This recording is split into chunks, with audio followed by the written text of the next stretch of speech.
परमेश्वर कबीर जी चारों युगों में अपने भक्तों का उद्धार करने के लिए प्रकट होते हैं। कलयुग में सन 1398 संवत 1455 में काशी के लहरतारा तालाब पर शिशु रूप में प्रकट हुए। ओम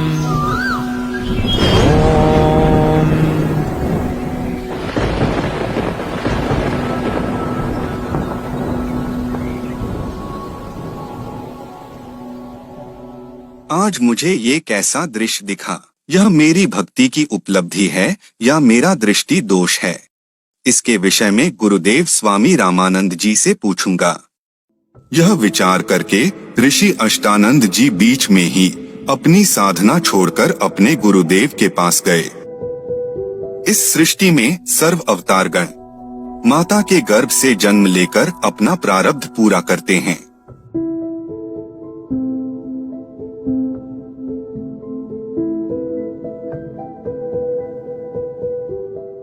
प्रणाम गुरुदेव। चिरंजीवी भवः। हे गुरुदेव, यह मेरी भक्ति की उपलब्धि है या मेरी भ्रमणा है? मैंने प्रकाश आकाश से नीचे की ओर आते देखा, जिसे मेरी आंखें सहन नहीं कर सकी। आंखें बंद हुई तो नवजात शिशु की आकृति दिखाई दी। पुनः आंखें खोली तो उस प्रकाश से पूरा सरोवर ही जगमगा गया। पश्चात वह प्रकाश तालाब के कोने में सिमट गया। मैं आपसे कारण जानने की इच्छा से ही बीच में अपनी साधना छोड़कर आया हूँ। कृपया मेरी शंका का निवारण कीजिए। हे ब्राह्मण, यह तेरी भक्ति उपलब्धि नहीं है। इस प्रकार की घटनाएं उस समय होती है जब ऊपर के लोकों से कोई देव अवतार धारण करने के लिए आते हैं। वह किसी स्त्री के गर्भ में निवास करता है, फिर बालक रूप धारण करके नर लीला करके अपना अपेक्षित कार्य पूर्ण करता है। कोई देव ऊपर के लोकों से आया है, वह काशी नगर में किसी के घर जन्म लेकर अपना प्रारब्ध पूरा करेगा। स्वामी रामानंद जी ने अपने शिष्य अष्टानंद की शंका का समाधान किया। स्वामी जी की यही धारणा थी, सर्व अवतार गण माता के गर्भ से ही जन्म लेते हैं, परंतु असंख्य ब्रह्मांडों के सृष्टिकर्ता परमेश्वर कबीर जी माता के गर्भ से नहीं, अपितु प्रत्येक युग में सदैव कभी भी कहीं भी सहशरीर प्रकट हो जाते हैं।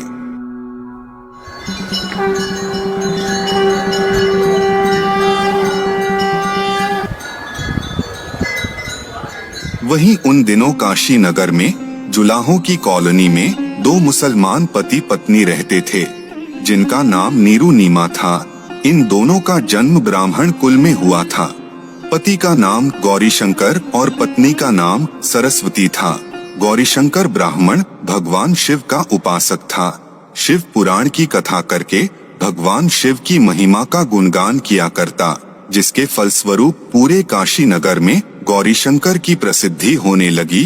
परंतु अन्य ब्राह्मण गौरीशंकर से ईर्ष्या रखने लगे। उस समय मुगल शासन होने से मुसलमानों का बोलबाला था। इस बात का मुसलमानों ने लाभ उठाया और गौरीशंकर का जबरन धर्मांतरण करवाया। पुरुष का नाम नूर अली उर्फ नीरू तथा स्त्री का नाम नियामत अली उर्फ नीमा रखा गया।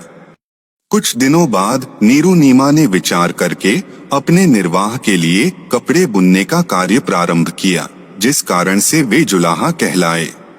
नीरू नीमा भले ही मुसलमान बन गए थे, परंतु हृदय से साधना भगवान शंकर की ही करते थे। वे प्रतिदिन सूर्योदय से पूर्व लहरतारा तालाब में स्नान करने जाते थे।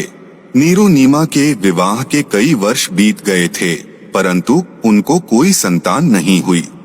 प्रतिदिन की तरह ज्येष्ठ मास शुक्ल पूर्णमासी को भी नीरू नीमा ब्रह्म मुहूर्त में स्नान करने तालाब की ओर जा रहे थे। अचानक संतान प्राप्ति की चाह में नीमा दुखी मन से रास्ते में भगवान शंकर से प्रार्थना करने लगी। हे दीनानाथ, आप अपने दास को भी एक बच्चा बालक दे दो। आपके घर में क्या कमी है प्रभु? हमारा भी जीवन सफल हो जाएगा। दुनिया के व्यंग सुन सुन कर आत्मा दुखी हो जाती है। मुझ पापिन से ऐसी कौन सी किसी जन्म में गलती हुई जिस कारण से बच्चे का मुख देखने को भी तरसना पड़ रहा है। यह कहकर नीमा फूट फूट कर रोने लगी। तब नीरू ने नीमा को धैर्य दिलाते हुए कहा, हे नीमा, हमारे भाग्य में संतान नहीं है। यदि भाग्य में संतान होती तो प्रभु शिव अवश्य प्रदान करते। आप रो रो कर आंखें खराब कर लोगी। बालक भाग्य में है नहीं जो वृद्धा अवस्था में हाथ पकड़ लेता। आप मत रो, आपका बार बार रोना मेरे से देखा नहीं जाता। प्रभु की चर्चा बालक प्राप्ति की याचना करते हुए दोनों लहरतारा तालाब पर पहुंच गए। प्रथम नीमा ने स्नान के लिए प्रवेश किया।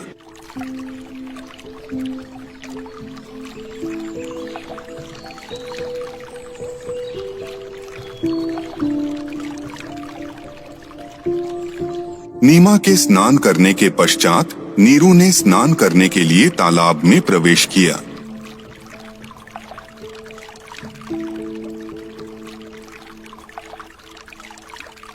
जब नीमा कपड़े बदलकर पुनः तालाब पर धोने के लिए गई तो नीमा की दृष्टि एक कमल के फूल पर पड़ी जिस पर कोई वस्तु हिल रही थी।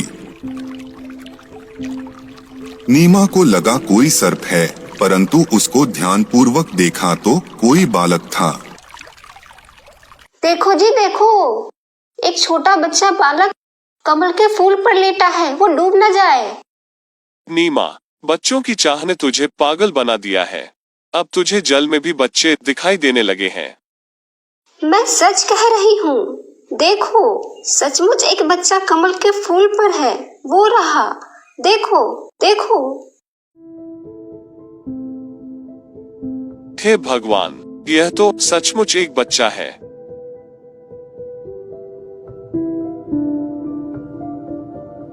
नीरू ने वह बच्चा उठाकर नीमा के गोद में दे दिया।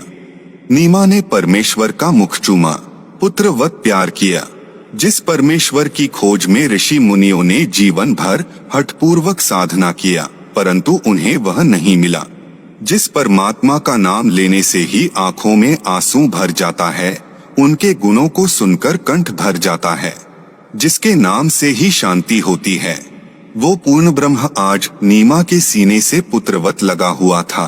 भक्तमती नीमा के शरीर में इतनी शांति महसूस हो रही थी जिसके आनंद का कोई वर्णन नहीं किया जा सकता।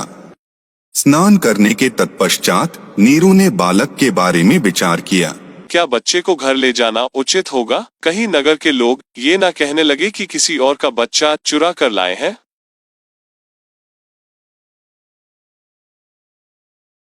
नीमा, इस बच्चे को यहीं छोड़ दे, इसी में अपना हित है। हे पतिदेव, यह भगवान शंकर का दिया खिलौना है। इस बच्चे ने पता नहीं मुझ पर क्या जादू कर दिया है कि मेरा मन इस बच्चे के वश हो गया है। मैं इस बच्चे को नहीं त्याग सकती।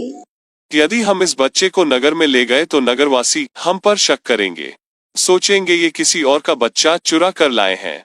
हम कहेंगे लहरतारा तालाब में कमल के फूल पर ये बच्चा मिला है, परंतु हमारी बात पर कोई विश्वास नहीं करेगा।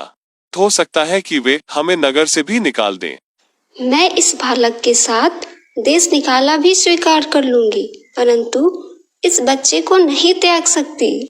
मैं अपनी मृत्यु भी स्वीकार कर लूंगी, परंतु इस बच्चे से भिन्न नहीं रह सकूंगी। मैंने आज तक तेरी किसी भी बात को नहीं ठुकराया, यह जानकर कि हमारे कोई बच्चा नहीं है।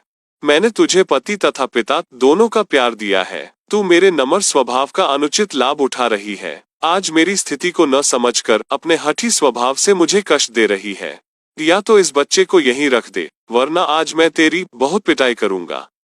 हे नीरू, आप मुझे घर ले चलो, आप पर कोई आपत्ति नहीं आएगी। मैं सतलोक से चलकर आपके हित के लिए यहाँ आया हूँ। अरे अरे, यह बालक तो बोल रहा है। कहीं यह कोई देव पितृ या कोई सिद्ध पुरुष न हो और मुझे शाप न दे दे। हे भगवान, रक्षा करना। बालक को बोलते हुए देखकर डर के मारे नीरू ने नीमा से कुछ नहीं बोला। तत्पश्चात वे दोनों अपने घर की ओर चल पड़े। नगर में प्रवेश करने पर जिस नर व नारी ने शिशु रूप में परमेश्वर को देखा, वो देखता ही रह गया। परमेश्वर का शरीर अति सुंदर था। पूरी काशी नगरी में ऐसा अद्भुत बालक नहीं था। जो भी बालक को देखता वह अन्य को बताता। नूर अली को एक बालक तालाब पर मिला है, आज ही उत्पन्न हुआ शिशु है। डर के मारे लोग लाज के कारण किसी विधवा ने डाला होगा।